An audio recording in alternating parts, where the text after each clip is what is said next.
Hola, buenas tardes, bienvenidos al Museo Amparo. Hoy estamos en el programa de vinculación universitaria con la conferencia La historia como potencia estética en el arte contemporáneo, y nos da muchísimo gusto recibir a Eric Meyenberg, que es quien presenta la exposición Re mayor no es azul. Eric, bienvenido al Museo Amparo, gracias por estar aquí compartiendo con los estudiantes universitarios estos temas que abordas en la exposición. La exposición Eric Meyenberg, Re mayor no es azul, reúne 12 obras y proyectos del artista a lo largo de más de 15 años de producción. La muestra está organizada a partir de 3 líneas discursivas: la naturaleza, la historia y lo social, a través de las cuales se permiten comprender las complejas problemáticas que se presentan en la obra del artista y que van desde la pedagogía como instrumento ideológico, los monumentos públicos como expresión de manera colectiva, la integración cultural de minorías, la destrucción del medio ambiente, hasta la militarización del territorio. Pues bienvenidos todos nuevamente, nos da mucho gusto que estén aquí. Al término de la charla tendremos oportunidad de visitar la exposición. Eric, bienvenido nuevamente, comenzamos. Muchas gracias, Silvia, y gracias a todos por estar aquí. Quiero aprovechar para darle las gracias de nuevo a todo el equipo del Museo Amparo por esta oportunidad de poder mostrar mi trabajo. Y créanme que como artista es de las mejores cosas que a uno le puede suceder poder llegar a un equipo como lo es todo el equipo del Museo Amparo. Y sí, pues intentaré exponerles cómo han sido mis procesos de trabajo, como decía Silvia, a lo largo de 15 años y cómo la historia ha sido una constante, una fuente de inspiración, una fuente conceptual y de investigación en todos mis procesos artísticos. Y bueno, la exposición Re mayor no es azul, que es un título como bastante enigmático, según me han dicho por ahí, no tiene otra cosa más que evidenciar 2 elementos que han sido fundamentales en mi trabajo, que es la música o el sonido y el color. Re mayor se refiere a la nota re mayor, habla de un proceso de sinestesia, del cual les hablaré un poquito más adelante. La exposición fue curada por Gabriela Rangel, una curadora con quien he colaborado en distintos proyectos.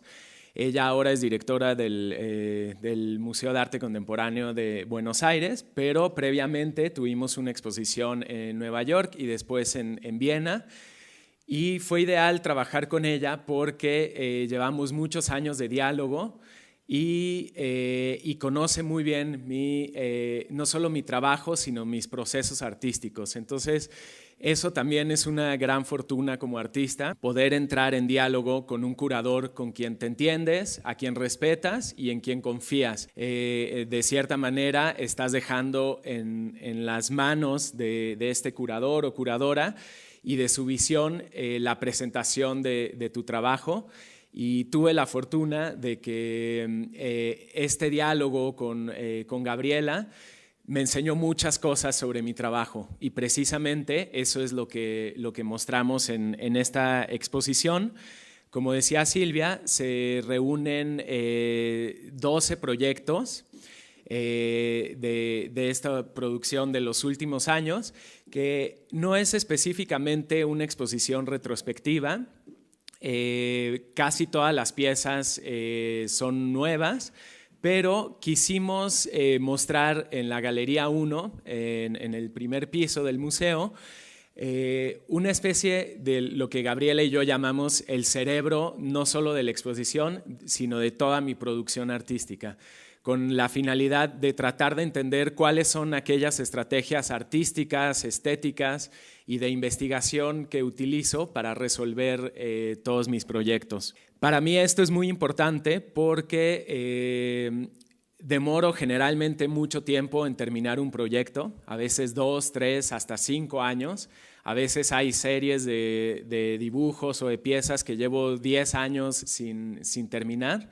Y para mí este proceso es fundamental porque es ahí en donde me doy el tiempo de hacer estas investigaciones, estas constelaciones con la historia y con varias ramas que verán en casi todos los proyectos que me interesan y de las cuales me valgo para establecer todo el cuerpo de obra. Estas ramas a las que me refiero van desde la biología, la genética, las ciencias sociales, la literatura sobre todo y la música.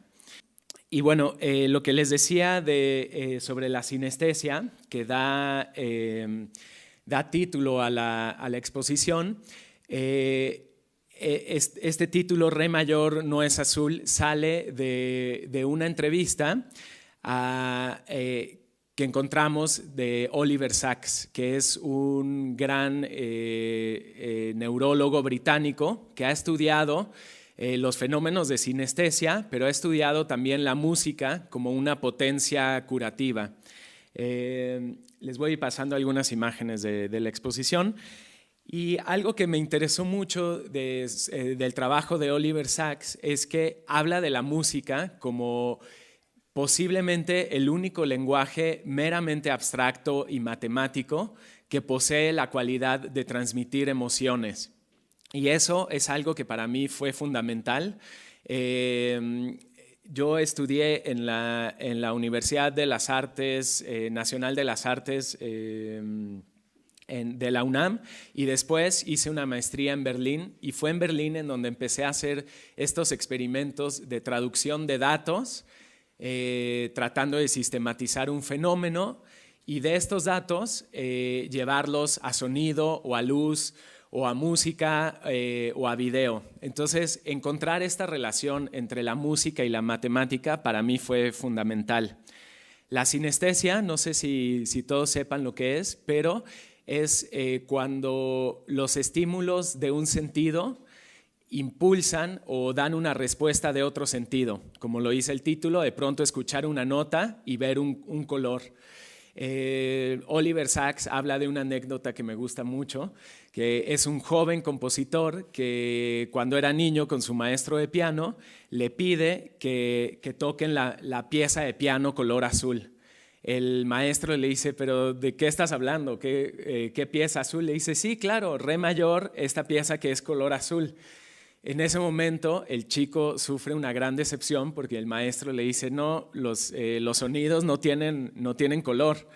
Muchos años después se encuentra con otro compositor que tiene esta misma situación de sinestesia y muy feliz le dice, oye, re mayor es azul. Y el segundo compositor le contesta, no, re mayor no es azul, es amarillo. Entonces, esto lo que nota es que la sinestesia es completamente subjetiva. Quien lo tiene, por no decirlo padece, pues ve o cambia los colores o los olores o los sonidos de una manera completamente subjetiva que no hay explicación. Esto para mí no solo es importante para mi trabajo, por esta relación que tengo entre imagen y sonido y cómo a veces lo visual suena, lo verán en la Galería 1, varias de mis piezas están estructuradas como si fueran partituras y siempre pensando en una idea de notación musical, pero también pienso que el arte es esencialmente sinestésico. Esto lo entiendo como que siempre a través del arte te vales de otros muchos medios para poder hablar de eso que no tiene descripción, que no tiene palabras, que no se puede tocar, que no se puede asir de ninguna manera.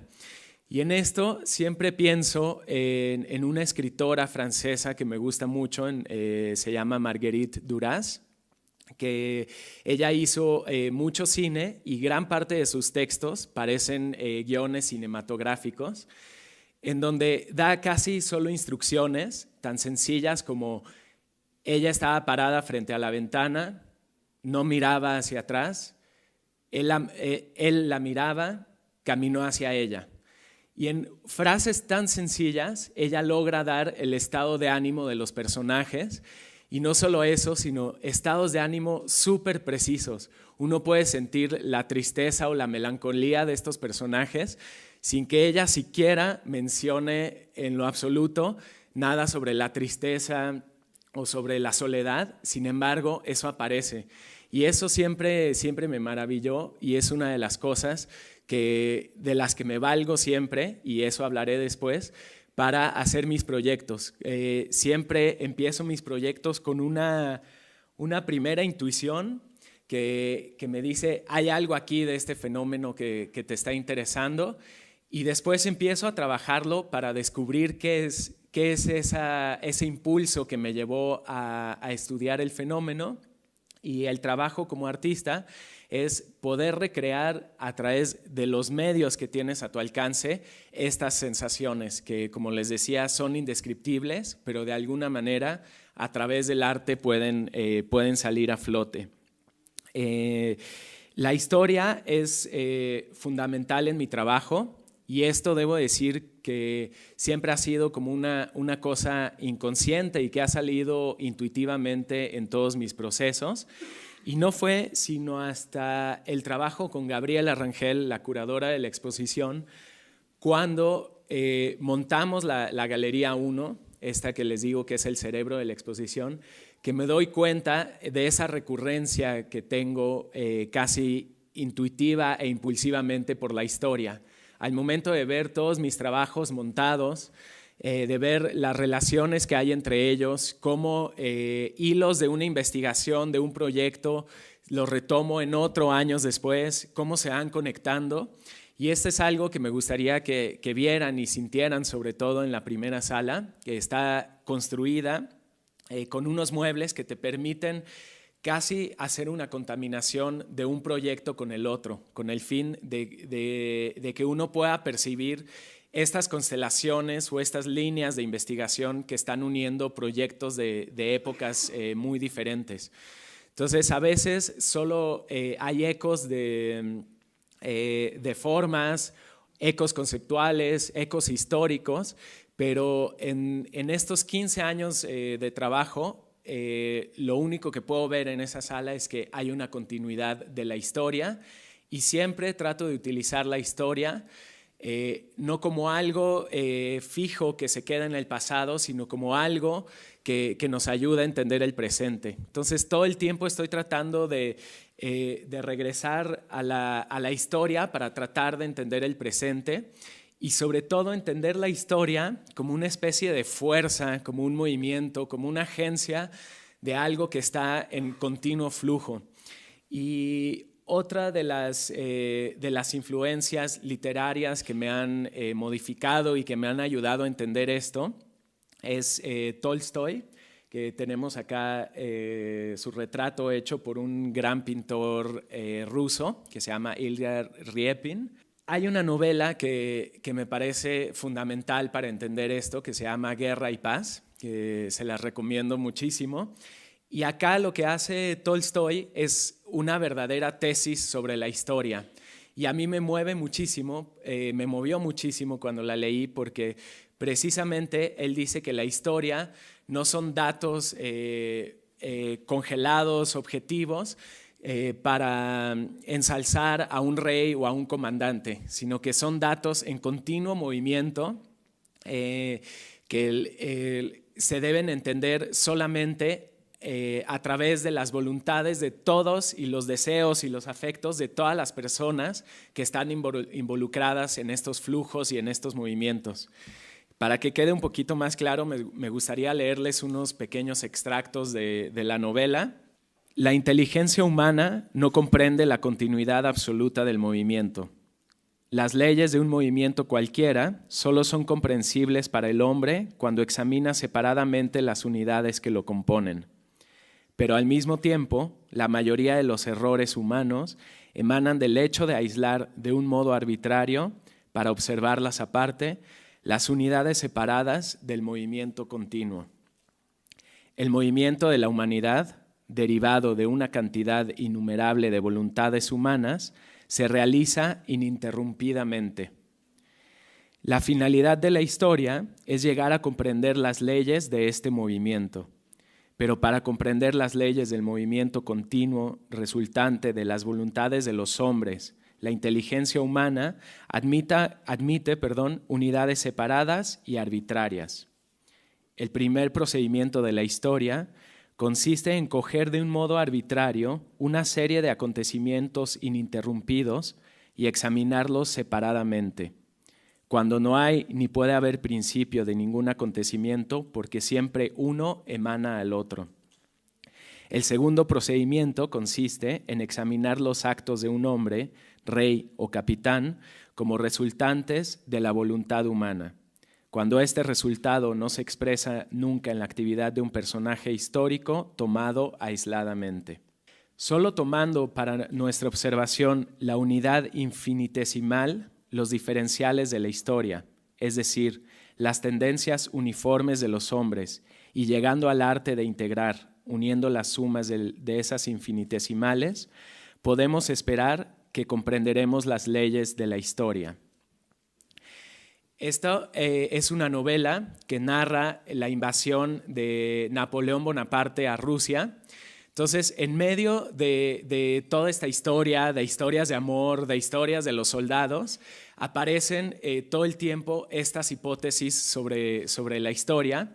Y algo que me gusta es que casi lo que está haciendo Tolstoy es una coreografía sobre este momento histórico, viendo el movimiento global de la acción, pero también entendiendo los movimientos y los deseos y las voluntades de cada uno de los soldados, que él te dice, todo en un momento como una batalla sucede por azar.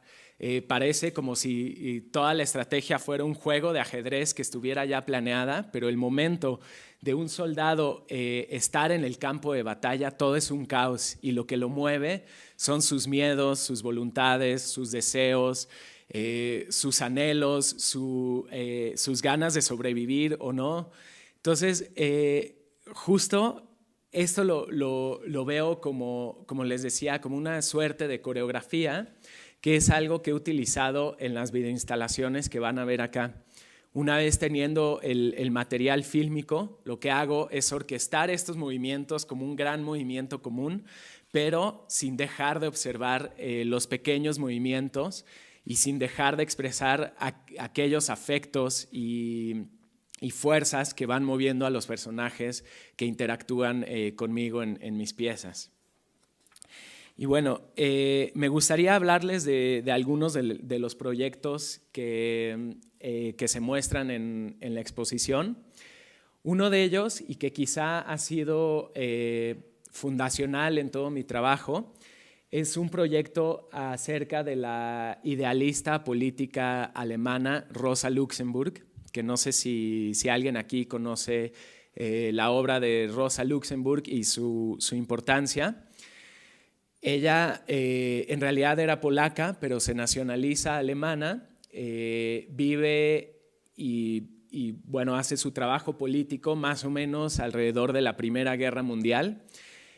Sus textos eran tan fuertes, eran como unos bombazos políticos, que estuvo presa casi toda su vida. Y su último encarcelamiento, el séptimo encarcelamiento de su vida, es durante la Primera Guerra Mundial, antes de ser asesinada por la gente de su mismo partido, y su cuerpo tirado al canal principal de Berlín, que este es un monumento en donde se supone que cae su cuerpo, cae a este canal en medio del bosque central de Berlín. Este proyecto para mí fue fundamental, porque fue la primera vez que tomo un personaje histórico o un momento histórico como un fenómeno al cual podía aplicarle yo un sistema o una serie de reglas que me dieran patrones, y estos patrones yo poder sustituirlos después por datos para construir piezas sonoras, piezas de video, iluminación, dibujos, partituras, etcétera, etcétera. Para mí fue muy importante encontrar el personaje de Rosa de Luxemburgo, como se le dice en español, porque ella en sus textos, además de tener una importancia política e histórica muy fuerte, tenían una importancia también a nivel de literatura. Son textos altamente poéticos y personales que casi uno los puede leer como si fuera una novela. Y este libro me interesó mucho, se llama Cartas desde la cárcel.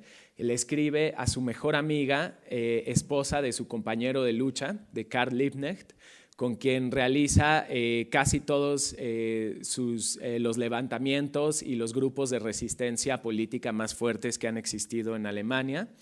Y yo lo que hice fue, a través de estas cartas que mezclan su vida personal, su núcleo privado, con la vida política e histórica de Alemania, como les decía, de la Primera Guerra Mundial, fue encontrar distintos órdenes. El primero fue sacar todas aquellas palabras que ella utiliza para hablar de la naturaleza. En todas las cartas utiliza la naturaleza como una metáfora de su lucha política. Entonces fue muy interesante ver cómo esta pasión que ella tenía por las plantas y los animales se vuelve como una fuente poética para hablar de su trabajo. De pronto hice también una pieza en donde, al ver e ir estructurando cómo en el libro y en las cartas va cambiando su estado de ánimo, empecé a notarlo, como ven aquí con estas flechas, cómo subía o bajaba su estado de ánimo a lo largo de los casi 3 años que permanece en prisión, y cómo esto estaba en relación a los cambios en la naturaleza. Entonces, cómo su estado de ánimo se relacionaba con la botánica, con los hechos históricos. Y esto resulta en estas partituras, en donde lo que hago es traducir el estado de ánimo más positivo al color blanco, y de ahí cómo se va degradando a gris hasta llegar al negro, modificando todo el libro, o más bien pintando sobre el libro esta partitura, que lo que nos dejaba ver ya en manera más abstracta y más claramente cómo era la fluctuación del ánimo de este personaje mientras el mundo se caía a pedazos afuera de la prisión. Y esta es una fotografía de la partitura que está expuesta en la sala 1, y justo lo que podemos ver es casi el sentido musical que tiene esto. Lamentablemente no está la instalación completa acá, solo estamos mostrando la partitura, pero es algo que me interesa mucho, y es lo que les hablaba de la sinestesia en mi trabajo. Tan solo ver esto para mí ya tiene un contenido musical, y es a través del desarrollo estético de estas partituras que yo voy encontrando las maneras de traducir estos dibujos o partituras a sonido.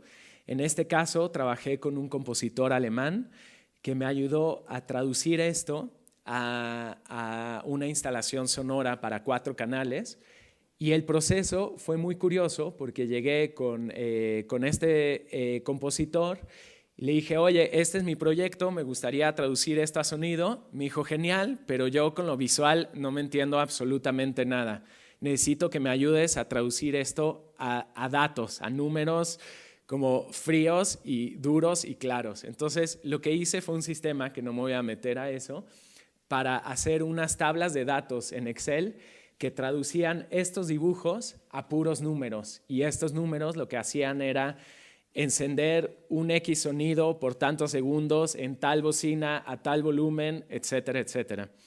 Este fue un proyecto, la serie de 4 piezas de Rosa Luxemburg que trabajé durante 6 años. Y bueno, otro de los proyectos que han sido fundamentales en mi trabajo es este, que decidimos utilizarlo como la imagen de la exposición, porque este proyecto explica muchos de mis procesos artísticos, mi recurrencia con la historia y algunas de las estrategias que utilizo, estrategias estéticas para resolver mis proyectos. En este caso, el color, haciendo referencia también al re mayor no es azul. Este proyecto se llama Estudio Taxonómico Comparativo entre las castas del Reino de la Nueva España y las del México actual.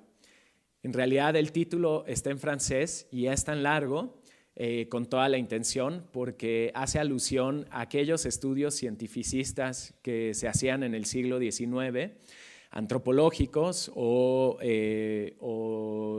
biológicos, y que estudiaban un fenómeno muy específico. Y casi todo el lenguaje científico de aquella época era en francés, de ahí que pusiera yo el título en francés.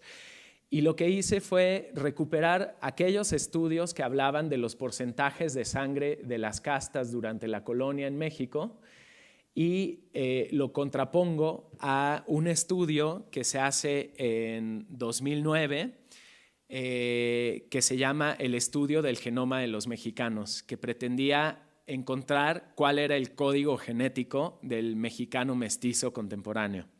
Así tan absurdo como se oye, que era un lenguaje sí, del gobierno completamente nacionalista. Esto lo hace Felipe Calderón previo a los festejos del Bicentenario, supuestamente para encontrar medicinas que sirvieran mejor al código genético de los mexicanos, para no comprar medicinas a Europa y a Estados Unidos, que eran para otro conjunto genético.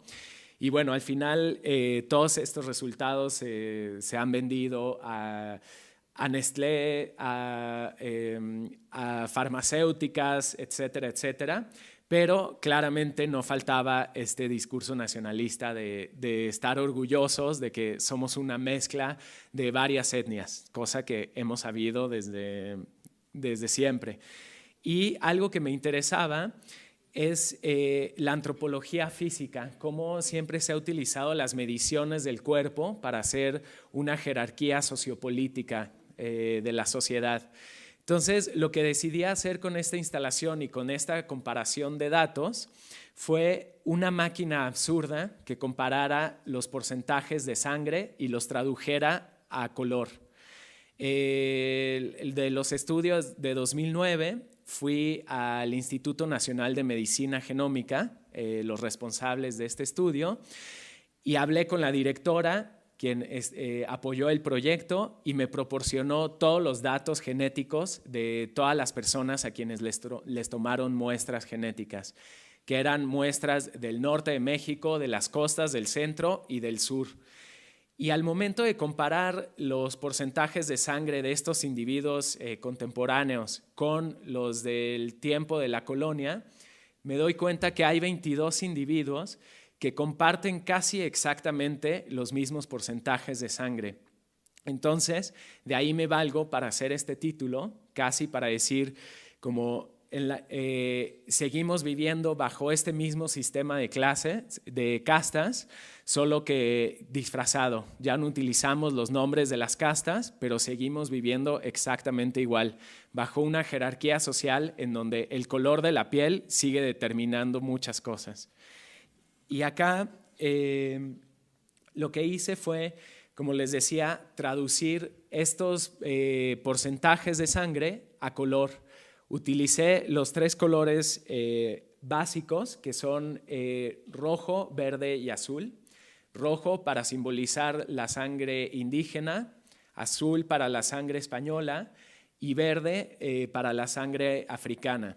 Entonces, lo que vemos acá es una intervención a un cuadro de castas, que me imagino que conocen, y lo único que hice fue sustituir por los porcentajes de sangre. Por ejemplo, ella es una mestiza, que es 50% español, 50% indígena, un mulato, 50% español, 50% negro, y el hijo. Entonces, acá lo que hice fue traducir a estos valores RGB en Photoshop para encontrar cuáles eran los colores que generaban estos porcentajes de sangre.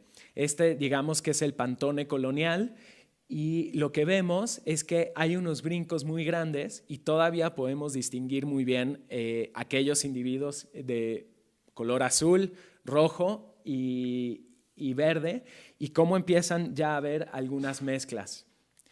Pero algo que fue muy interesante para mí fue Con estos estudios del genoma de los mexicanos en 2019, cuando aplico este mismo sistema, lo que me da es estos pantones. Y algo que fue fundamental para mi trabajo fue ver cómo la estética, cómo la utilización del color nos puede dar una historia racial y sociopolítica tan compleja como lo ha sido la historia social en México.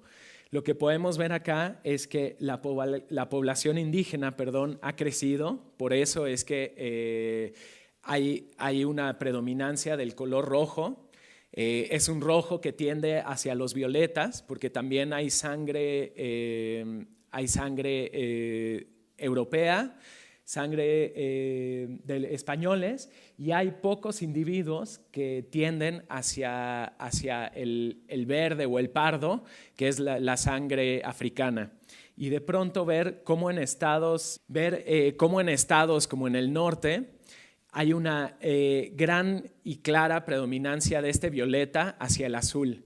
Y esto me hace pensar en lo que seguramente hemos escuchado todos, los güeros de rancho, ¿no? Que precisamente por la cantidad de minas que había en el norte del país, y como hay muchas colonias de españoles que van al norte del país a controlar estas minas, pues la población genéticamente allá hay una predominancia de blancos. Entonces, para mí fue fundamental ver cómo una cosa que podría ser tan ingenua como el color explica todo un proceso histórico y racial. Y esta es la instalación. Está hecha de anillos de policarbonato que tienen LEDs adentro.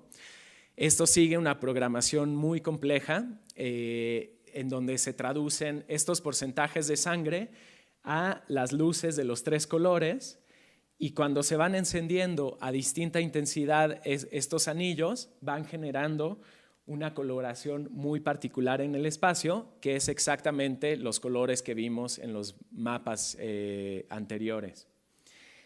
Y finalmente se termina con un momento en donde todos los anillos empiezan a cambiar de color, se les empieza a sumar y a sumar y a sumar el color. Y decidí utilizar LEDs porque los LEDs funcionan con estos mismos 3 colores, RGB, pero la teoría de los LEDs dice que cuando los 3 colores se prenden al mismo tiempo y a la misma intensidad, generan luz blanca, que es un fenómeno óptico, que es lo que sucede acá. Entonces, para mí era recuperar otro momento histórico y otro documento histórico que fue muy importante en la investigación del proceso. Es el libro Forjando Patria de Manuel Gamio, de 1916, en donde dice que nunca vamos a conseguir el sentimiento de nación hasta que las 3 razas que componen a la estructura social de México no crezcan y no se amalgamen, de ahí la idea de forjar, en un mismo metal. Entonces, para mí era abordar esta idea, este concepto de Manuel Gamio, como a un momento de luz, ¿no? En donde al momento de encenderse al mismo tiempo y a la misma intensidad, generarían este momento de luz blanca. Pero nuevamente vuelve a ser este momento de perfección la idea de blanco. Entonces, en la instalación, que también lleva sonido, todo sube hasta el 100%, se vuelve casi un momento celestial esta luz blanca, pero de pronto se apaga, se va a negros absolutos y vuelve una combinación aleatoria de castas y de individuos del México contemporáneo. ¿La selección de las personas contemporáneas fue aleatoria? Eso no estoy seguro. Eso lo hizo el Instituto Nacional de Medicina Genómica. Pienso que sacó una convocatoria en los distintos estados y fue una cuestión voluntaria. También desconozco si fueron remuneradas estas personas. Yo me imagino que sí, pero eso no estoy seguro. Este es otro proyecto que también fue fundamental en mi desarrollo y en mi investigación estética, y que precisamente fue un proyecto que fue frustrado, que fue censurado por un museo donde lo iba a exponer, y que al final se mostró sí en el museo, pero solamente como una maqueta, como bocetos de lo que pudo ser, mencionando dentro del mismo museo la negligencia de parte de los directivos del museo que no permitieron que se llevara a cabo la pieza. Estaba muy interesado en cómo la historia se reconstruye y se recicla. Y esto que vemos acá es lo que Porfirio Díaz había planeado que fuera el Palacio Legislativo, las cámaras de diputados y senadores que empieza a construir y que se detiene la construcción en 1910 al inicio de la Revolución.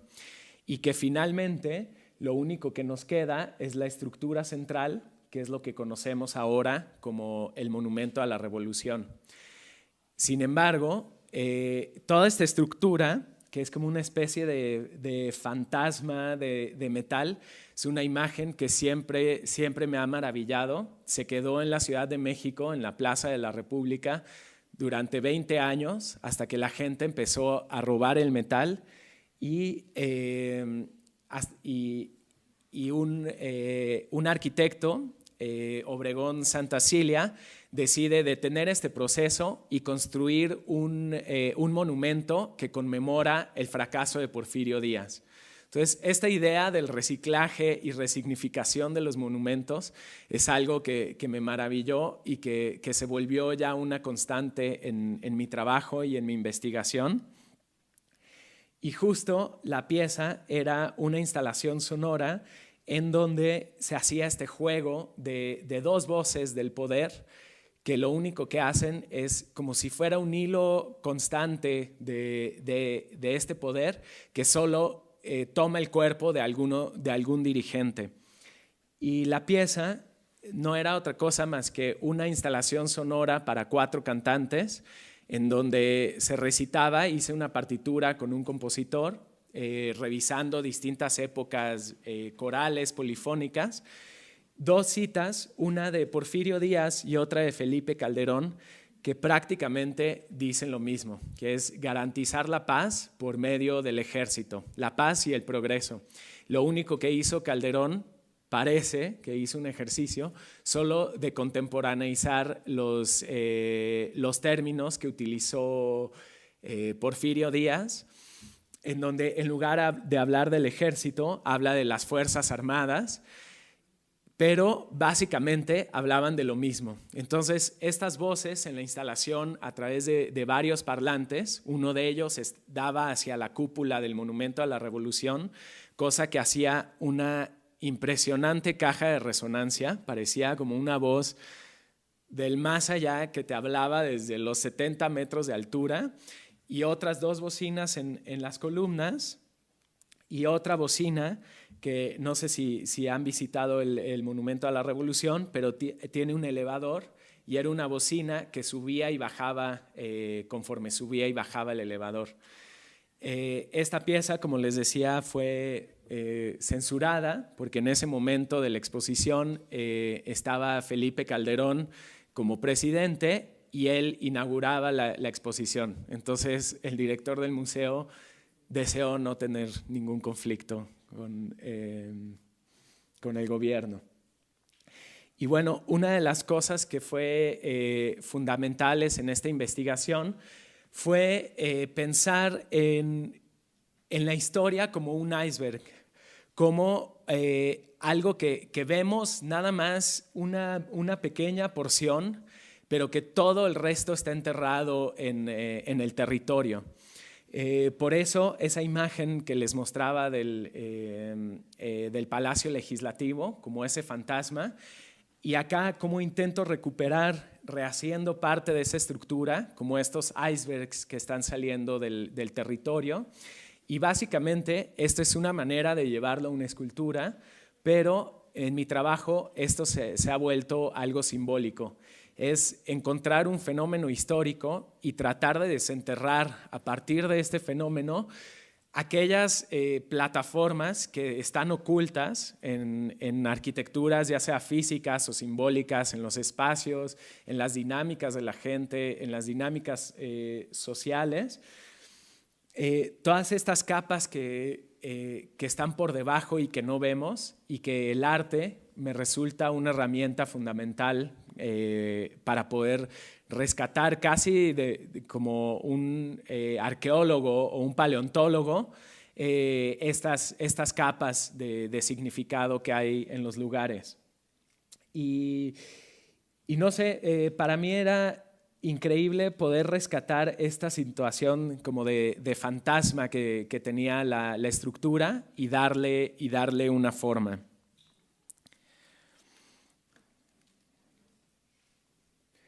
Y bueno, acá decidimos utilizar una imagen maravillosa, una fotografía de Rodrigo Moya, que muy generosamente nos prestó para la exposición, en donde también se hace otra capa de la historia y de la importancia histórica de levantamientos sociales que tiene el monumento a la Revolución. Y bueno, acá pasamos a otro proyecto que también se queda inconcluso. Sin embargo, este proyecto también tuvo muchas consecuencias en mi desarrollo y en mi investigación. Y como verán, gran parte de mis proyectos salen o comienzan casi por azar, con encuentros fortuitos, con fenómenos, de estar un poco atento a las cosas que van sucediendo en paseos, en viajes, en caminatas por las ciudades. Y acá tuve un encuentro en la Ciudad de México, en la Comisión Nacional de Campesinos, que está en la colonia de Santa María la Ribera, en donde anteriormente tenía mi estudio. Y de pronto me encuentro con esta congregación de campesinos que vienen de varias partes de la República, y prácticamente cada grupo venía con su banda, una banda de metales como de tambora, pero en un espacio relativamente reducido, estas 5 o 6 bandas estaban tocando al mismo tiempo, cosa que ya se podrán imaginar la estridencia y el caos sonoro que era esto. Pero al mismo tiempo, de esta estridencia sonora y de estos ecos, en los instrumentos, esto es una tuba, se reflejaban todos los campesinos abrazados, demandando como varias cosas que le pedían al gobierno.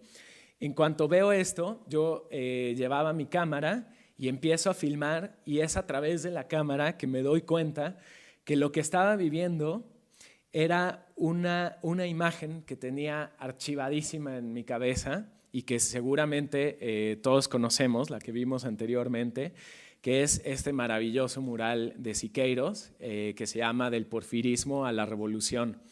Que bueno, este está inconcluso, pero justo lo que yo estaba viviendo en ese momento era una conexión con la historia, con el muralismo, con estos levantamientos sociales, con la unidad del pueblo para demandar o exigir sus derechos. Y no solo eso, sino que la gran pues destreza pictórica de Siqueiros para lograr estas abstracciones en donde una masa de cuerpo se vuelve una vibración pictórica, y que al final yo teniendo esta idea del sonido como una estridencia, esto no era otra cosa más que una vibración sonora, que es lo que estaba viendo yo en el espacio. Entonces hice este video en donde pues se rescatan todas estas imágenes de campesinos y se hace una relación entre la historia de la pintura. Y el proyecto se llama Historia Natural, la lucha por la emancipación, que ese es el título de este cuadro, que justo lo que vemos es cómo estas figuras están completamente definidas y cómo hacia el fondo empiezan a romperse en una mancha pictórica, en pura fuerza. Y si recuerdan lo que les hablaba al principio sobre la historia y el movimiento y la fuerza y Tolstoy, justo este es el tipo de conexiones que empiezo a hacer cuando estoy grabando o cuando estoy haciendo un proyecto. Todo empieza a constelar y a relacionarse una cosa con otra. Y bueno, quise compartirles también esta imagen. Siempre trabajo a través de cuadernos de apuntes que son bastante personales, porque ahí se vierten todas las primeras ideas, los primeros pensamientos, bocetos, hipótesis, suposiciones de cómo podría ser el proyecto. Y acá justo lo que estaba haciendo era una relación entre esa estridencia del sonido, cómo el sonido se podía convertir en una especie de zumbido de insectos. Por ejemplo, un concepto en sonido que me gusta mucho que se llama saciedad semántica, que es cuando uno repite incansablemente una palabra y pierde sentido y lo único que se genera es un ruido. Y cómo hacer, y esto fue, digamos, jalar parte de la investigación sonora del proyecto anterior, del Salón de los Pasos Perdidos, un elemento sonoro que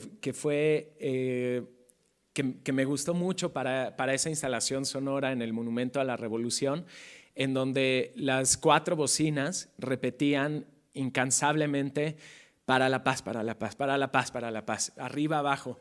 Pero eso, al momento de repetirlo y repetirlo con distintas rítmicas, lo que sucedía era casi una onomatopeya de una ametralladora. Entonces, como un discurso político a través de un discurso estético puede generar una sensación afectiva que es mucho más fuerte. Y eso ha sido también una constante en mis trabajos, cómo lograr que un discurso histórico actualizado en el presente no se lea como datos objetivos, sino que se lea como algo que afecta a tu cuerpo. Y de ahí que cuando hago instalaciones o videoinstalaciones, siempre trate de aludir al cuerpo del espectador, ya sea por la posición de las pantallas, cómo se relaciona el cuerpo de los espectadores con las pantallas, con respecto a los espacios en donde están mostrados, cómo el sonido afecta a los cuerpos. Entonces, para mí, lograr estos juegos sonoros y de sentido, también regreso un poco a la idea de la sinestesia, cómo a través de un sentido, de unas palabras, llegas a imaginar una ametralladora en este caso. Bueno, este es otro proyecto que no se muestra en la exposición. Está ahora exponiéndose en un museo en la Ciudad de México, en el Centro Cultural Tlatelolco de la UNAM. Es un proyecto que también para mí fue importante porque fue hacer un ejercicio de cómo recuperar estos eternos retornos de la historia y cómo, en efecto, intuitivamente regresan y reaparecen todo el tiempo. Este proyecto se llama Aspirantes. Es un video, una videoinstalación muy corta, dura solo 45 segundos. Es un ejercicio de respiración con 200 jóvenes mexicanos de entre 18 y 25 años de edad. Y lo que hice fue juntar a estos jóvenes divididos en 3 grupos. Uno de ellos son aspirantes a cadetes militares.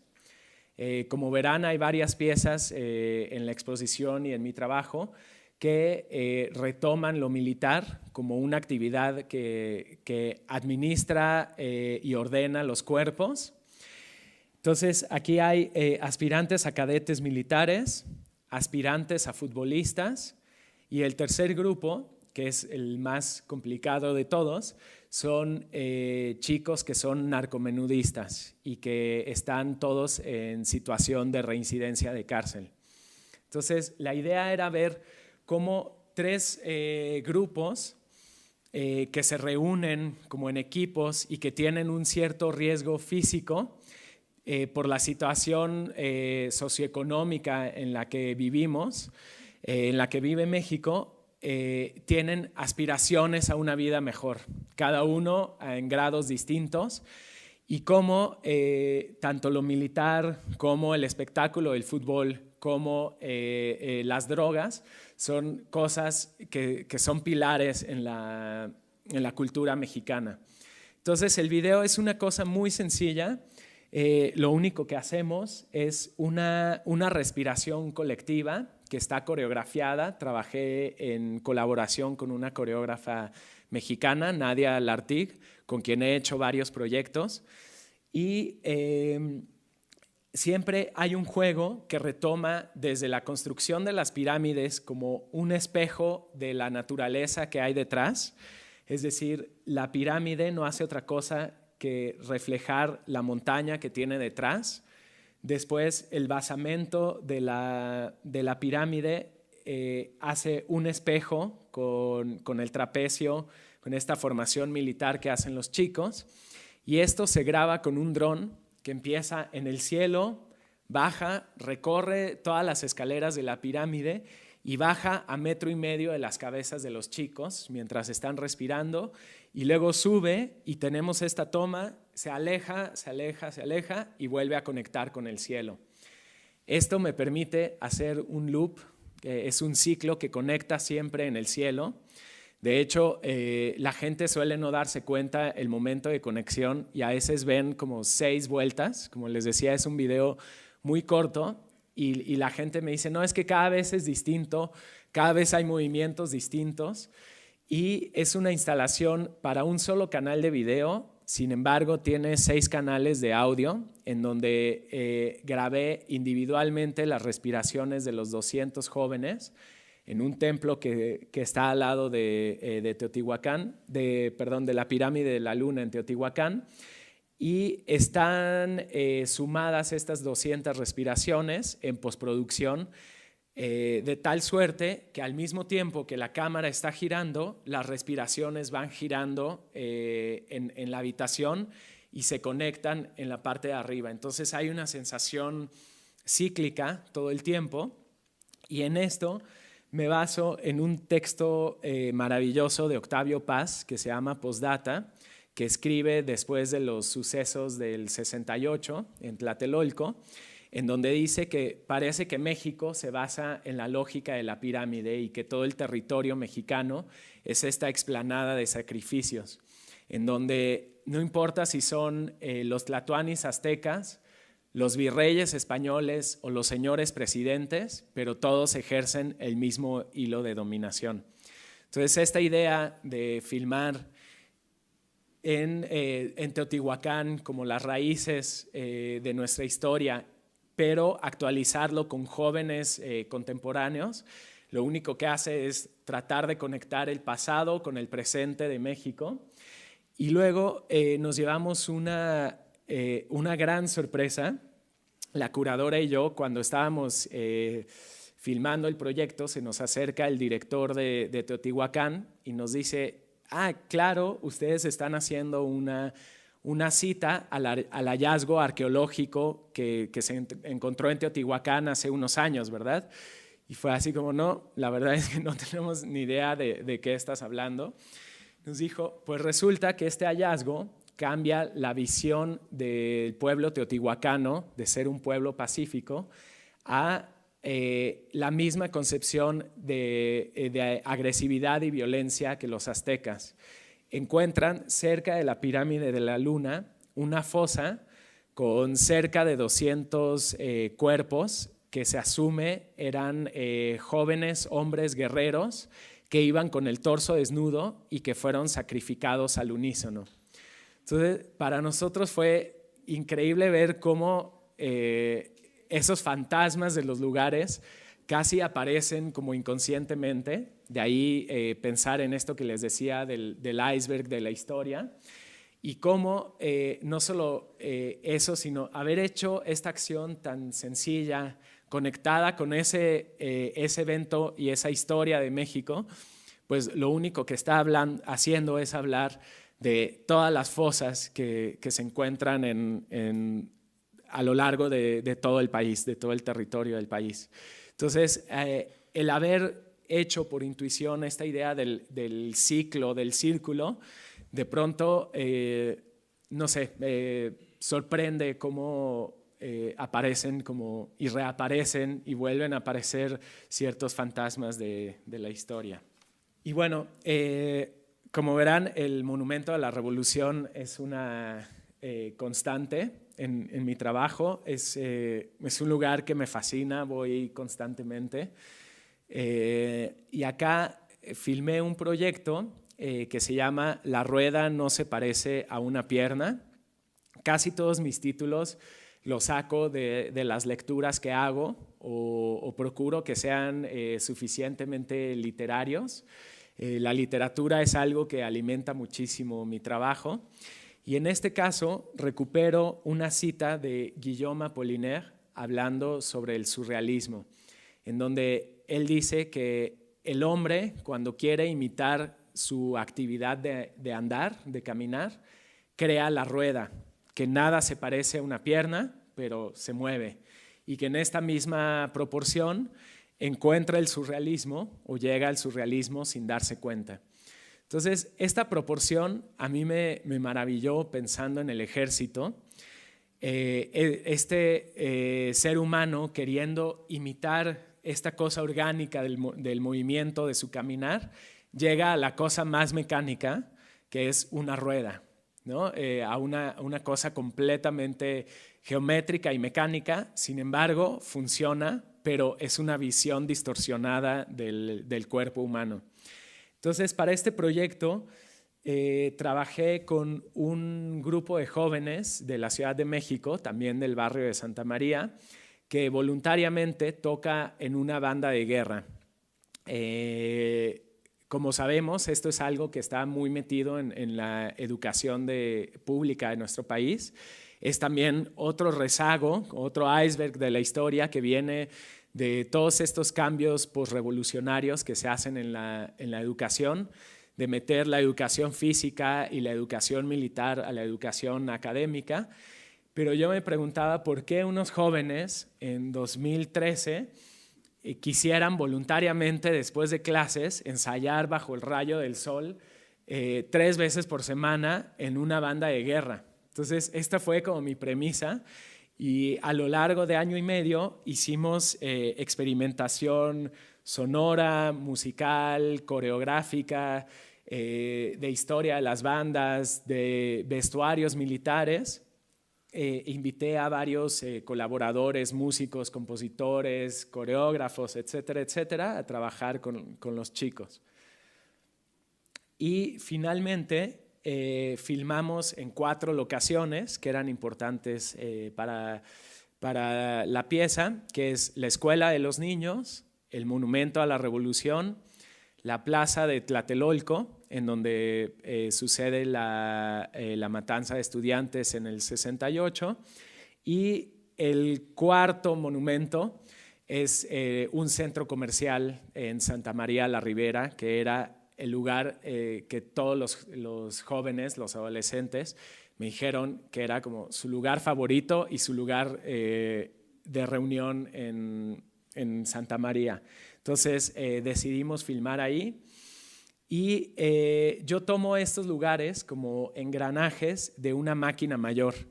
Digamos, la escuela sería el engranaje de la educación, mientras que Tlatelolco y el Monumento a la Revolución serían los engranajes de la historia, y el centro comercial, el engranaje más contemporáneo de lo global, del capitalismo, y también de este lugar de encuentro de los jóvenes. Y acá, como verán en la instalación, está en la Galería 2, todos estos tiempos, todos estos lugares están mezclados. No vamos a ver una documentación de lo que hicimos con los chicos de la A a la Z, sino que siempre cuando edito me gusta colapsar todos los tiempos, colapsar todos los momentos y hacer una mezcla a través de la edición que vuelva a traer esta potencia afectiva, esta fuerza, vuelvo a Tolstoy, a estos movimientos y a estos afectos que mueven a las personas involucradas y a la historia. Algo que fue fundamental en este proyecto es que mientras trabajaba con estos chicos, sucedió el terrible evento de la desaparición de los 43 estudiantes de Ayotzinapa. Entonces, trabajar con jóvenes que juegan a ser militares mientras el país estaba viviendo esa situación era como un espejo bastante aterrador. De pronto ir a las marchas en la Ciudad de México y luego regresar con los niños a trabajar era como una especie de espejo de la misma cosa que era muy, muy perturbador para mí. La pieza para mí no es otra cosa más que tratar de hablar otra vez sinestésicamente de esa náusea por la que pasaba el país, sin tener que mencionar absolutamente nada de Ayotzinapa. Mi trabajo no pretende en lo absoluto mostrar de una manera amarillista los eventos históricos o políticos. Me interesa mucho más tomarlos como una agencia poética que afecte a los cuerpos y que te haga entender los fenómenos desde otro punto. Sin embargo, con los chicos hicimos varios ejercicios, tuvimos muchas pláticas sobre los estudiantes de Ayotzinapa. Y una vez tuve un encuentro con ellos, regresando de una de las marchas. El director de la banda los había castigado y los puso a hacer sentadillas. Los chicos con las cornetas en la espalda y las chicas con los tambores abrazados. Entonces, cuando llego, empiezan a todos los niños a contar haciendo sus sentadillas. Entonces, escuchaba estas voces de adolescentes haciendo 1, 2, 3, 4, etcétera, etcétera. Y yo regresando de las marchas en donde se hacían los conteos hasta 43, después justicia, etcétera, etcétera, pues fue una cosa que, o sea, no podía no pararte los pelos de punta, era como muy, muy aterrador. Entonces hicimos unos ejercicios así, por ejemplo en el centro comercial hay un ejercicio en donde las chicas con el tambor para colocárselo en la espalda hacen un conteo también, como 1, 2, 3, las baquetas, 4, yo qué sé, y dio la coincidencia que ponerse el tambor daba una cuenta de 23 y quitárselo de 20. Entonces les pedí que lo hicieran en continuo y que contaran del 1 al 43, pero los chicos, bueno, ellos se llaman Banda de Guerra Lobos, ellos escogieron ese nombre y siempre que terminan un ensayo dan un paso al frente y gritan lobos. Entonces, lo que hicimos en el centro comercial eran todos los chicos distribuidos en los distintos niveles, poniéndose el tambor y haciendo esta cuenta hasta 43 y de pronto gritaban lobos. Entonces, era como evocar algo que todo el país sabía que estábamos viviendo, pero que de pronto se desviaba, al igual que se hacía esta desviación surrealista de la que habla Apollinaire. Entonces, siempre es una cuestión de evocar y de tratar de sacar esa fuerza sin tratar de hacerlo evidente. Bueno, se hizo una instalación que ahora veremos para 3 canales de video y 3 canales de audio. Y bueno, esta pieza es una pieza hermana de la anterior. Trabajo también con jóvenes de la misma edad, solo que en esta ocasión en Estados Unidos, en la ciudad de Denver, en Colorado. Estos jóvenes, la gran diferencia es que están entrenados por veteranos de guerra del ejército norteamericano. Entonces, el nivel de opresión de estos cuerpos es mucho mayor y la situación es muy distinta. Fue muy triste ver que el ejército opera en los barrios y los suburbios de las ciudades y se une al programa académico de las escuelas para hacer este entrenamiento militar con el fin de que los jóvenes se enrolen posteriormente en el ejército. Obviamente, estas poblaciones de estos barrios son principalmente latinos, afroamericanos y asiáticos. Y existe una barrera psicológica que para mí fue lo más fuerte. Gran parte de estos chicos ya nació en Estados Unidos, es decir, son de segunda generación. Casi todos tienen coche, pero de sus barrios al centro de la ciudad, un trayecto de aproximadamente 40-45 minutos, ninguno conocía el centro de la ciudad. Nadie se había animado a ir y cuando les preguntaba me decían, es que no tenemos nada que hacer ahí.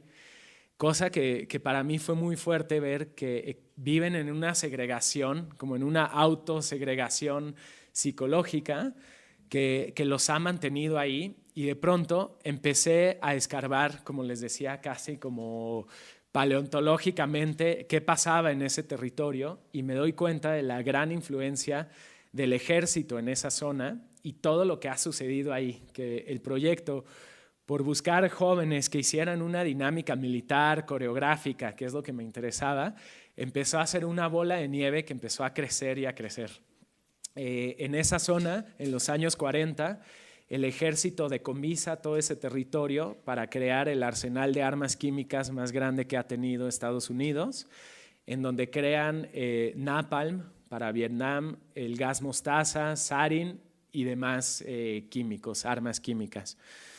Después vendían todos los subproductos a la compañía de petróleo Shell para generar pesticidas, de tal forma que este lugar se volvió el lugar más contaminado uno de los más contaminados de todo el planeta y fue justo ahí en donde le permiten primero a las comunidades afroamericanas y luego de latinos construir sus barrios. El aeropuerto viejo está a un lado de esta zona y el nuevo está al otro lado. Tuvieron que cambiar al nuevo porque estaba creciendo tanto el aeropuerto viejo que el ejército detuvo la construcción y le dijo, no puedes avanzar un metro más porque esto está lleno de minas, de desechos tóxicos, etcétera, etcétera. Finalmente, en los años 80 cierran el arsenal por presión de todo el mundo y entierran todos los químicos en bóvedas de concreto debajo de la tierra, lo tapan y ahora es una reserva ecológica. Reconstruyeron el paisaje de pastizales que había antes, trajeron bisontes, venados, serpientes, hicieron un lago artificial y ahora las familias de Denver van a pasear ahí sin siquiera saber que debajo de sus pies tienen una gran bomba de tiempo. El proyecto se llama I Am the Future, soy el futuro, y es cuando empecé a trabajar con el ejército, me entregan el panfleto que le dan a los jóvenes cadetes que quieren ingresar a este programa y la primera frase es esta, soy el futuro de los Estados Unidos. Y justo lo que me doy cuenta es que para estos jóvenes, en su mayoría, como les decía, latinos, la única posibilidad que tienen para medianamente integrarse en la sociedad norteamericana es a través del ejército, a sabiendas que van a ser la carne de cañón, ¿no? Los primeros cuerpos que se manden a las líneas de batalla. Y bueno, todos tristemente tienen un orgullo por Estados Unidos y de hecho hablar con ellos en español era muy complicado. Todo el tiempo regresaban a inglés, todo el tiempo no encontraban palabras. Pero hubo un momento que para mí fue el clímax de todo el proyecto y es el clímax de la videoinstalación, cuando haciendo una pausa después de una larguísima caminata por como esta tierra de nadie, aquí veremos, imágenes históricas del arsenal.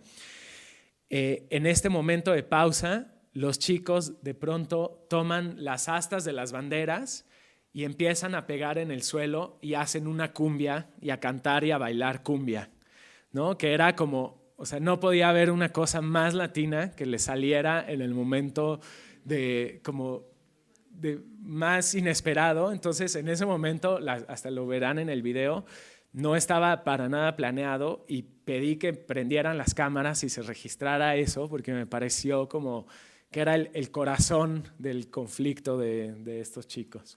Acá pedimos permiso para filmar en las instalaciones del viejo aeropuerto, que ya son hangares abandonados, la torre de control abandonada, por los barrios de Los Chicos y en el aeropuerto nuevo. Tuve apoyo del ejército, pero cancelaban constantemente, cancelaron 3 veces sin decir por qué, hasta que nos llegó una carta muy amenazante de las oficinas de este programa diciendo que teníamos terminantemente prohibido utilizar los uniformes, los cadetes, los rifles, etcétera, etcétera. Yo pensé que era el fin del proyecto. Sin embargo, el líder de Los Chicos, un chico mexicano sin papeles de 17 años, organizó a todos sus compañeros y les dijo, ¿tú quieres participar como civil? Tú. Entonces todos decidieron hacer el proyecto, seguir con el proyecto como civiles. Me dijeron, no te preocupes, esta noche vamos al Walmart, nos compramos ropa y hacemos unos uniformes. Reorganizaron las banderas que antes salían de los pequeños listones de logros que les dan para los uniformes. Y compramos rifles de juguete e hicimos el video así. Y bueno, ya para terminar, esta es una pieza que hice como resultado de mi residencia en Casa Guavi. No sé si han escuchado, está en la Costa Chica de Oaxaca. Que para mí fue muy duro estar ahí como por varias cosas, pero principalmente porque lo que vi es que lo que sucedía ahí era un ejemplo muy claro de la colonización, de los procesos de colonización. Cuando vas como artista, te obligan a que trabajes con gente de las comunidades cercanas, pero esta gente es la misma que trabaja en Casa Guavi, que limpia tu cuarto, que hace tu comida, que limpia las albercas, las instalaciones. Entonces se hace una relación muy complicada entre artistas y comunidad. Casa Guavi lo utiliza como una especie de estamos haciendo algo por las comunidades. Sin embargo, es muy poca la verdadera interacción entre las gentes y especialmente en Oaxaca, pues siento que hay una cuestión que me parece maravillosa, que es que son muy aguerridos a su cultura y a sus tradiciones.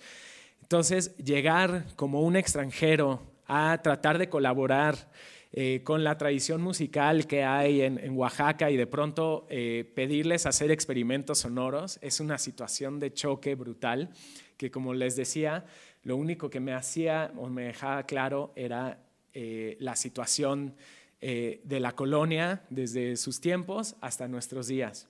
Hice este proyecto intuitivamente con los jardineros, que me entero que tienen una de estas bandas de música tradicional de la costa. Entonces esta relación entre música y jardín me pareció increíble y al mismo tiempo hacemos una procesión no solo por Casa Guavi, sino por los canales de la laguna de Manialtepec, en donde al lado están construyendo un hotel que está desecando a la laguna. La laguna tiene una reserva de aves que migran de toda América y que por esta construcción del hotel, por un río que desviaron que oxigena la laguna, empezaron a desecar los manglares, se dejó de oxigenar el agua, empezó a podrirse, a cambiar de color y las aves dejaron de ir. Entonces la banda hace una procesión fúnebre, también como por estas aves a través de los canales. Y acá fue un proceso casi a la inversa, fue trabajar solo con el presente y de pronto muy al final del proyecto me encuentro con algo que reestructura y que le da todo este peso colonial al proyecto y es una frase que le da título al proyecto que es "Toda la noche oyeron pasar pájaros" y eso lo saco del diario de a bordo de Cristóbal Colón, que lo escribe justo la noche antes de llegar a la Tierra, el sonido de los pájaros, que no se da en alta mar, no hay pájaros en alta mar, solo se da cuando hay cercanía a tierra. Lo único que hace ese increíble sonido de pájaros es iniciar un brutal proceso de colonización. Entonces, para mí se vuelve súper simbólico. Entonces, le pido a estos músicos que con sus instrumentos y dependiendo del timbre y el ritmo de los graznidos y cantos de las aves, les pido que imiten a las aves mientras están escondidos por entre los manglares. Entonces la pieza, como verán, también es bastante poética, se vuelve una especie de lamento y de procesión fúnebre de ellos mismos y de la laguna. Y bueno, les paso unas imágenes. Es una instalación para 2 canales y 5.1 de audio. Y acá lo que hice, regresando nuevamente a los procesos de codificación de color, es que cada una de estas barras es los 3 colores fundamentales de varias de estas aves que ellos imitan y que visitan a la laguna.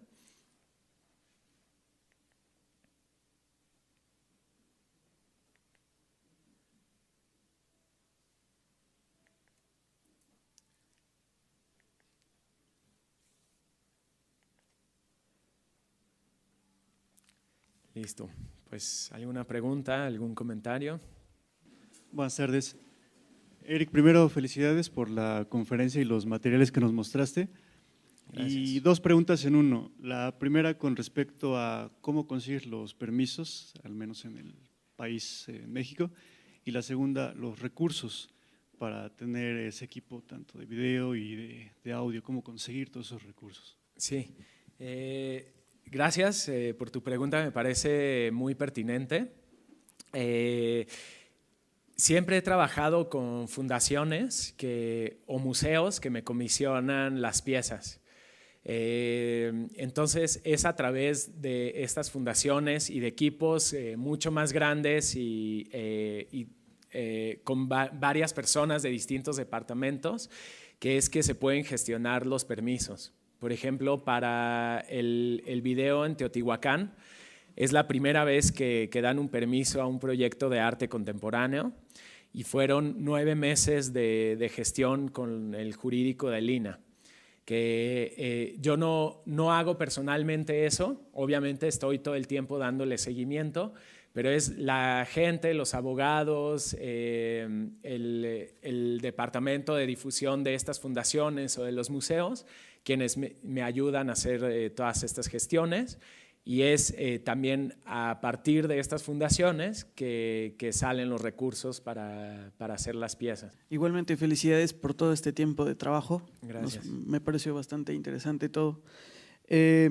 Bueno, yo estoy haciendo una maestría en cinematografía, entonces me gustaría preguntarte cuál es el acercamiento que tienes a lo auditivo, a la música. ¿Cuál es primero el acercamiento propio, o sea, personal, y qué fue lo que te llevó a involucrarlo en tu trabajo? Sí, pues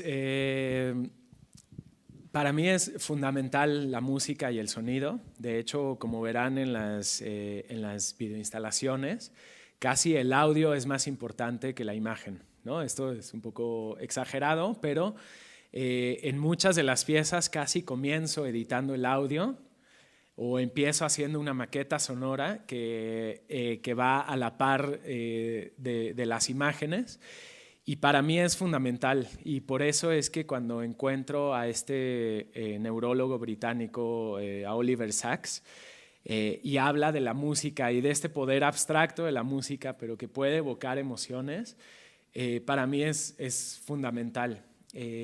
Yo desde niño quería ser músico, nunca lo logré, nunca tuve habilidad alguna, no tenía ritmo, no pude tocar nunca nada. Después dije, bueno, pues podría ser compositor, pero tampoco funcionaba por ahí, porque mis intereses no solo están concentrados en la música, pero casi todo se resuelve o este tejido o esta tesitura afectiva que quiero la resuelvo casi siempre a través del sonido.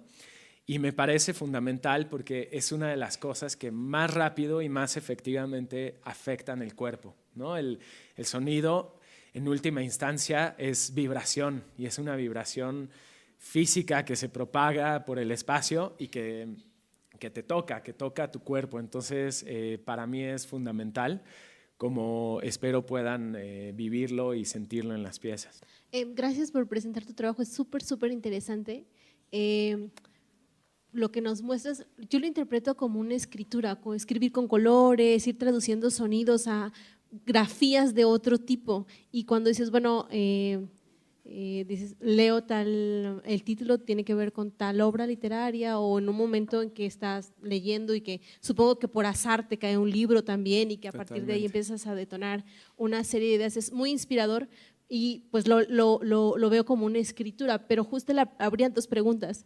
La primera es, ¿y tú escribes esto que has dicho? O sea, ¿lo escribes más como en una especie de autobiografía o una narrativa más personal?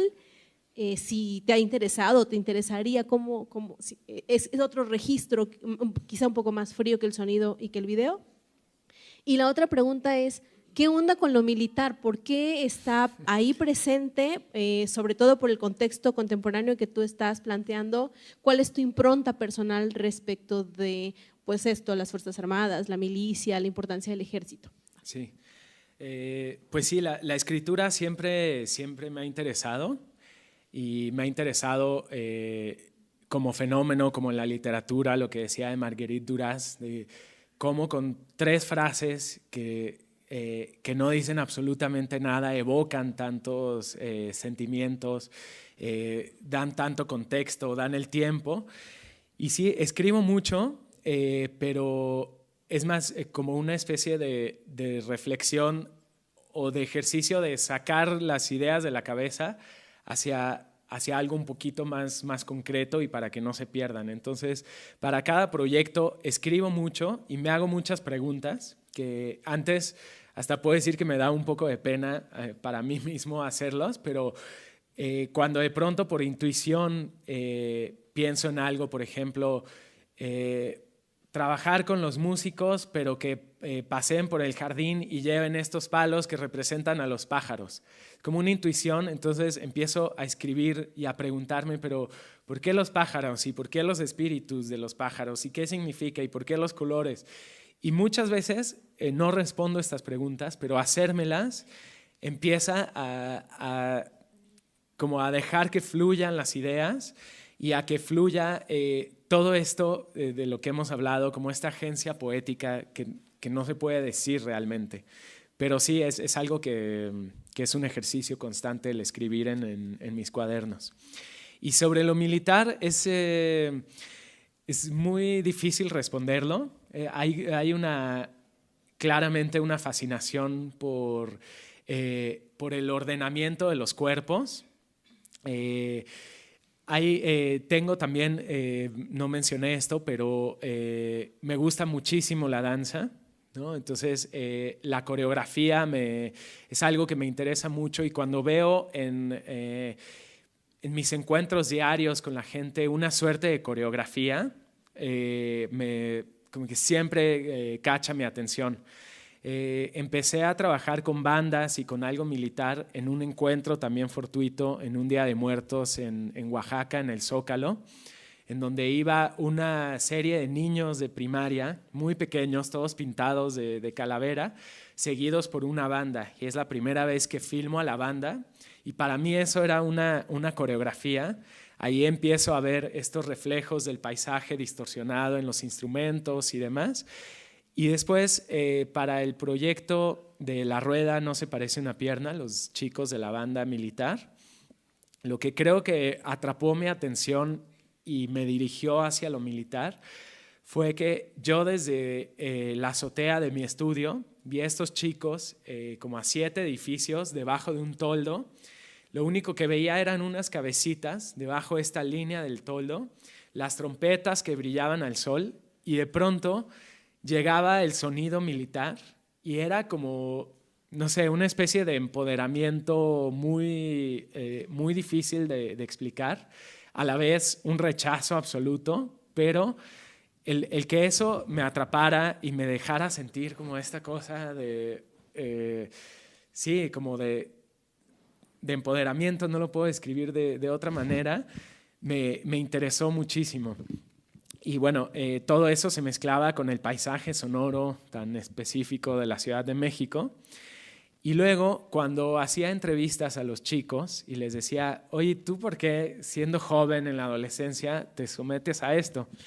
Y todos me decían que cuando estaban tocando y veían a sus compañeros a los lados tocando, se sentían como superpoderosos, como si en ese momento de poder tocar lo pudieran hacer todo, ¿no? O pudieran hacerlo todo.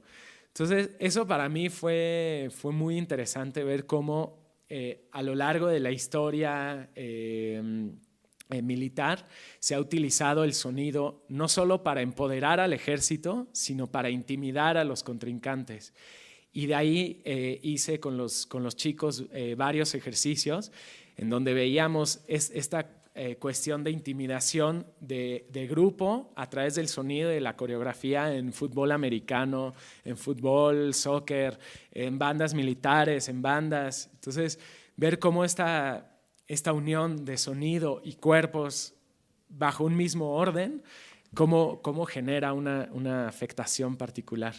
Me gustaría saber cómo inicia tu proceso de investigación para cada una de las piezas y cómo ha impactado a nivel antropológico las exposiciones que has realizado o alguna pieza en específico. Sí, pues como les decía, siempre empiezan por un encuentro fortuito, ¿no? Como esto de la banda de guerra, algo que capta mi atención y después empiezo a investigar y esas investigaciones pueden ser o muy precisas, por ejemplo, investigar el origen de las bandas de guerra, pero también pueden ser completamente tangenciales, como decías, como un libro que cae a tus manos completamente por azar y que eso va estructurando como un cuerpo de trabajo que va constelando las ideas que vas investigando con tus bocetos, con los libros, con la música, con las películas que ves. Todo se empieza a armar como un gran conjunto. Y la otra pregunta es un poco difícil de saber cuál es el impacto que tienen las piezas, pero por ejemplo, uno de los resultados que pues me movieron mucho con el proyecto de las castas, que siempre intento aludir a un fenómeno muy particular, como geolocalizado, como México, la colonia, las castas, pero llevarlo a un nivel de abstracción que se vuelva un lenguaje humano universal, ¿no? Como no darle una imagen cliché a las razas, ¿no? Porque yo cómo podría decir cómo es la imagen de lo indígena, ¿no? Hay tantos grupos, hay tantas variedades que es imposible. Entonces, lo que intento es más bien hablar de campos de intensidad y por eso es que decido hablar o trabajar con luz. Entonces, yo expuse este proyecto en 2 ocasiones en Alemania y fue increíble ver la reacción de la gente, que no era su contexto. Sin embargo, les tocaba muchísimo por todo el historial de racismo que ha habido en Alemania. Entonces, veo o vi en ese momento que hubo un impacto antropológico por una situación que se generó en México, pero que ellos adoptaron a su propio contexto. Mi pregunta es si tú sabes en este espectro de RGB cuál es el color que tienes y si lo sabes, cuál ha sido el impacto que te dio encontrar más o menos dónde estaba tu espectro genético. Sí, no lo sé. Tendría que hacerme como pues un estudio genético para ver cuál es la mezcla de sangres que tendría. Y justo una de las ideas que tenía al inicio del proyecto es que estos anillos lo que iban a hacer era precisamente lo que está sugiriendo, como los colores de cada espectador que entrara. Obviamente esto era un proyecto económicamente imposible, era completamente inviable poder hacer eso, también evidentemente por el tiempo y el tipo de maquinaria que necesitas para hacerlo. Y también decidí no hacerlo porque no quería entrar en una cuestión como racista en el momento de que un espectador entrara y viera desplegado este código genético de RGB, ¿no? Justo lo que quería era más bien separarme de eso y hablar del problema como una situación abstracta histórica. Buenas tardes, Eric. La verdad, asistí a esta conferencia por mera curiosidad, bueno, ya que no estoy tan vinculado hacia el arte. Pero hubo una parte en que mencionaste a Manuel Gamio, si no mal recuerdo, si no lo mal anoté, y mencionaste sobre las tres razas que no estaban unidas, que México nunca iba a estar unido como país realmente. Yo estoy realizando ahorita mismo un ensayo sobre la identidad y la ideología del mexicano, Sí. sobre los enfoques nacionales, y me llamó mucho la atención esto porque creo que he dejado de lado, no he puesto atención al arte como tal. Entonces, ahora que diste esta conferencia, si pusiste, por ejemplo, lo de los militares, lo militar, los monumentos, lo que significan y cómo esto modifican el comportamiento del mexicano. Vuelvo a lo mismo, no lo había anticipado, entonces esto me llama mucho la atención de cómo lo puedo trabajar en mi ensayo. Y la pregunta es, de acuerdo al arte y ahora sí que a la arquitectura, que es lo que más he visto en tus obras, ¿crees que un nuevo arte pueda modificar o pueda unir alguna parte de la población mexicana muy desigual? Porque igual hablaste sobre la discriminación. Entonces, me gustaría saber eso, o cuál es tu opinión respecto a eso, porque siento yo que nosotros como mexicanos hemos olvidado nuestra historia o no la tenemos muy en cuenta, o la consideramos un poco anticuada o algo que es algo muy que tienes que aprender solamente en la escuela y realmente no tienes como una ideología o una postura propia respecto a eso. Entonces, ¿cuál sería como la postura? Sí, pues definitivamente pienso que el arte puede ayudar pues a cambiar, no la situación, creo que es muy utópico pensar en eso, pero sí la concepción de esa situación y posiblemente cambiando las ideas y la mentalidad sobre un evento es que puedas hacer que se muevan las cosas. No estoy seguro que el arte pueda como tal modificar, pero como te decía, creo que sí puede ayudar a empujar, es como casi como magnificar una situación para comprenderla desde lugares distintos. Y por ejemplo, el muralismo mexicano tenía esa intención, ¿no? Como a través del arte comunicarle unos ideales muy específicos al pueblo. Y cuando hablo al pueblo es esta idea de sacar el arte de los museos y llevarlo a los edificios públicos para que mayor número de gentes tuviera un mejor acceso a este diálogo a través del arte. Pues listo, ¿qué tal si pasamos a ver la exposición? No sé cuánto tiempo haya, pero pues bueno, siéntanse libres.